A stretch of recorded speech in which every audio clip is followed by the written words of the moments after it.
여러분 안녕하십니까, 진성호입니다.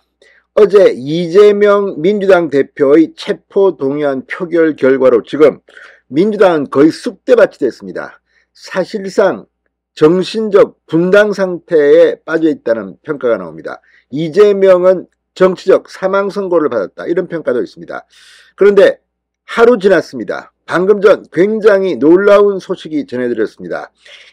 문재인 전 대통령입니다. 이번에는 이재명이 아니라 문재인입니다. 자, 문재인 전 대통령 시절 청와대의 국가안보실장, 비서실장, 그리고 국정원장, 통일부 장관. 자, 문재인 정권에서 외교안보의 핵심 역할을 담당했던 이 강경화 전 외교부 장관 빼고 외교안보 라인의 핵심들이 방금 전 전격 기소됐습니다. 자, 지금 문재인 전 대통령은 사법처리 대상에서 제외됐습니다. 문재인 전 대통령까지 가지는 않을 것 같습니다. 그렇지만 노영민 전 비서실장, 서훈 전 국정원장, 정의용 전 국가안보실장, 김현철 전 통일부 장관, 문재인 정권의 핵심 공직자들이 무더기로 기소됐습니다. 이 중에는 불구속 상태도 있고 구속 상태도 있습니다. 아무튼 거의 문재인 정권의 안보라인 일망타진했다는 그런 평가도 나올 법합니다. 자, 이제 문재인 전 대통령 본인은 사업 처리되지 않지만 문재인 정권의 안보라인 거의 초토화됐습니다. 정치적 도의적 책임을 피하기는 힘들 겁니다.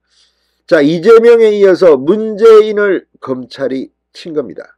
근데 지금 윤석열 정부의 검찰이 무서운 건 바로 이런 겁니다. 정치적 고려 웃기지 마라. 그거는 당신들 사정이고 우리는 각자 일을 한다. 지금 서울중앙지검 이재명의 대장동, 백현동, 이런 걸 수사하는 공공수사 1, 3부가 있습니다. 엄희준, 강백신 부장검사. 그렇지만 다른 부서도 있습니다. 자, 지금 이 서울중앙지검의 공공수사 3부 이준범 부장검사입니다. 이 강제 북송 과정에 관여한 의혹입니다. 정의용, 서훈, 김현철, 노영민 4인방을 방금 전 기소했습니다. 지금까지 검찰은 문재인 전 대통령에 대해서는 서면 조사도 하지 않았습니다. 현재로서는 문재인 전 대통령 조사 계획은 없는 것으로 전해졌습니다. 자, 그런데 이것 말고도 이건 지금 강제 북송 사건입니다. 귀순 의사를 밝힌 북한 어민 2명을 불법적으로 강제 북송했다는 의혹을 지금 수사하고 이 4명을 무더기 기소한 겁니다. 근데 이것 말고도 서해 공무원 피격 사건, 이건 문재인 전 대통령이 직간접적으로 연루돼서 의혹이 있다는 평가도 있습니다. 이것 말고도 지금 한전 문제 줄줄이 민사 형사상 소송이 이어지고 있습니다. 그런데 4명을 무더기로 기소했다.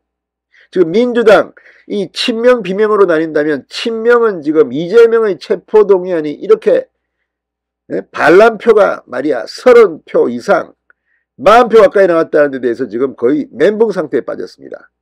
반면 비명계는 다음에 체포동의안 오면 날려버리겠다.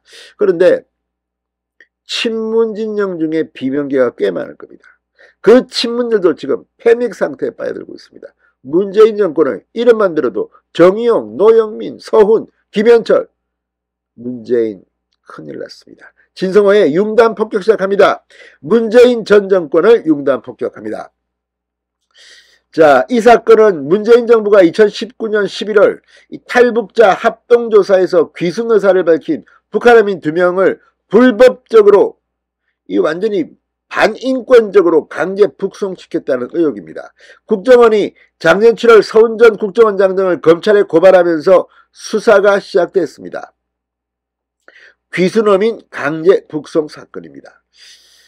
자, 그런데 여기 지금 기소된 사람들 몇몇이 지금 직권남용적 혐의인데 빵빵합니다. 자, 문재인 전 대통령 지금 상당히 충격을 받습니다. 지금 문재인 전 대통령은 이재명 대표가 저렇게 된 데 대해서 어떤 생각을 할까요? 아무튼 얼마 전 문재인 전 대통령이 감자 캐는 사진을 올려가지고 친명 진영으로부터 맹비난을 받은 적이 있습니다. 이 와중에 감자나 캐고 있냐? 그런데 책방도 내고 뭐 그렇다는데 그 문재인 전 대통령도 지금 무사하지 않습니다. 자, 어쨌든 검찰이 정치적 고려를 했다면 이재명에 집중해야 되는데 문재인 정권도 건드렸습니다. 바로 다음날 이게 뭘 의미하겠습니까? 우리는 정치 잘 몰라. 법에 문제가 있으면 그냥 기소하는 거야. 자, 정의용 전 실장과 서훈 전 국정원장은 북한 어민들이 자신들이 타고 온 선박이 우리 해군에 납포된 당일부터 귀순 의사를 밝혔는데도 불구하고 이를 묵살하고 강제 북송을 지시한 혐의 등을 받고 있습니다. 김현철 전 장관은 2019년 11월 8일 국회에서 북어민들의 귀순 의사에 진정성이 없다고 말하는 등 강제 북송에 관여한 혐의가 있습니다. 노영민 전 비서실장은 2019년 11월 탈북 어민 2명에 대한 합동조사가 끝나기 전에 청와대 대책회의를 주재하면서 북송 방침을 결정하는 데 관여했다는 혐의를 받고 있습니다.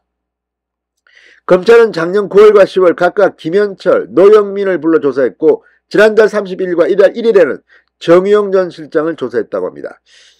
최근까지 청와대 실무자 3, 4명을 더불어 조사하는 등 막바지 조사를 이어봤습니다. 그런데 오늘 터질 게 터졌습니다.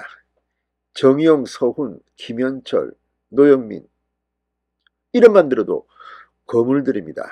자, 지금 이재명은 속으로 잘됐다. 이제 친문들이 나도 좀 도와줄까 이렇게 생각할까요? 그렇지만 그렇다고 그들이 다음 체포동의안에 왔을 때 이재명, 윤석열 정권에 대항해서 보호하자 이럴 것 같습니까? 아닙니다. 엎친 데 덮친 것입니다. 아무튼 지금 민주당은 거의 공황 상태에 빠져들고 있습니다. 진성호의 융단 폭격이었습니다. 여러분 감사합니다.